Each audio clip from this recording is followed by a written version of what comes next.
আমি না এই প্রথম পাবদা মাছ ভাজা খাচ্ছি। এর আগে কখনোই আমি পাবদা মাছ ভাজি করি নাই, তাও আবার টসটসে ডিমওয়ালা পাবদা মাছ। হ্যালো এভরিওয়ান, আসসালামু আলাইকুম। দেখতেই পাচ্ছেন মাছের ভিতরে কি পরিমাণের ডিম, তাই না?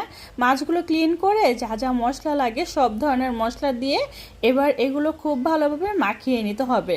নর্মালি একটু বেশি করে মশলা দিচ্ছি, কারণ মাছ একটু বেশি করে মশলা দিয়ে ভাজা করলে সেটা দিয়ে একদম পেট ভরে ভাত খাওয়া যায়। সুন্দর করে মাখানো শেষ, সরিষার তেল দিয়ে খুব ভালোভাবে গরম করে নিয়েছি। এবার আমি এক এক করে মাছের পিসেসগুলো দিয়ে দিচ্ছি। এক পিঠ ভাজা হয়ে গেলে আরেক পিঠ সুন্দর করে উল্টে দিচ্ছি। নর্মালি পাবদা মাছ ভাজা এর আগে আমরা কখনোই টেস্ট করিনি, এই প্রথম পাবদা মাছ ভেজে খাচ্ছি। তো যাই হোক, ভিডিওটা কেমন লাগছে অবশ্যই কমেন্ট করে জানাবেন। সবাই ভালো থাকবেন, সুস্থ থাকবেন, আর অবশ্যই সবাই সবার জন্য দোয়া করবেন।